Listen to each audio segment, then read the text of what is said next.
पढ़ेंगे, कुरान में ना शिया है ना सुन्नी है। कुरान में ना शिया है ना सुन्नी है।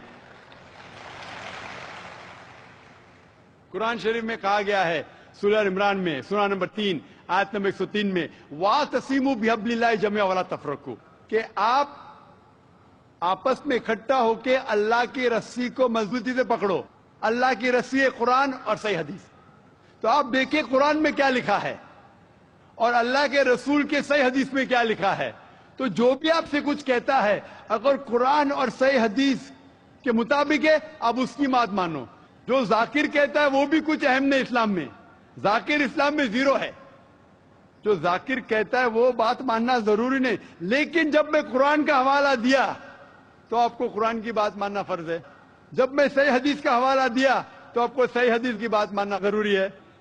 तो इसीलिए कोई भी शख्स कुछ कहता है, अगर इख्तिलाफ है उसमें तो फिर से रुजू हो जाओ कुरान और हदीस के पास, क्योंकि कुरान में लिखा है सूरह निसा में सूरह नंबर 4 आयत नंबर 59 में वर्स नंबर 59 में अतिउल्लाह वाति रसूल, अल्लाह की इताअत करो, अल्लाह की बात मानो और अल्लाह के रसूल की बात मानो।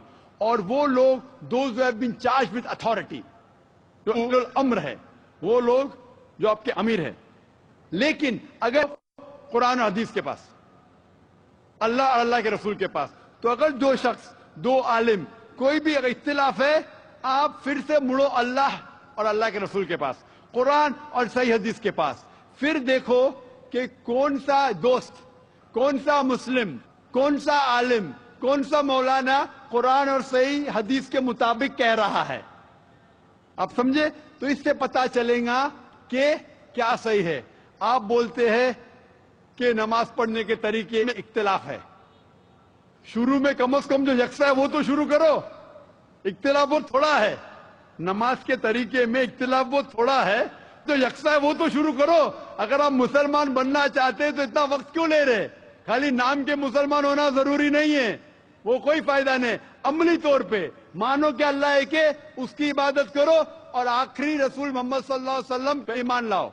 और उसके बाद फिर तहकीक करो। आपके दो दोस्त लोग जो बोल रहे कुरान से कौन मैच करता है, सही हदीस से कौन मैच करता है, क्योंकि अल्लाह के रसूल फरमाते, सही बुखारी की हदीस है, उस तरीके से नमाज पढ़ो जिस तरीके से आपने मुझे देखा। तो जो सही हदीस से साबित है, कुरान और सही हदीस से, उस तरीके से नमाज पढ़ो। लेकिन अगर 19-20 फर्क है, कम से कम जो यकसा है वो तो शुरू करो। इख्तिलाफी बातों पे तहकीक करो, इंशाअल्लाह पता लग जाएगा आपको क्या सही है। तो इंशाअल्लाह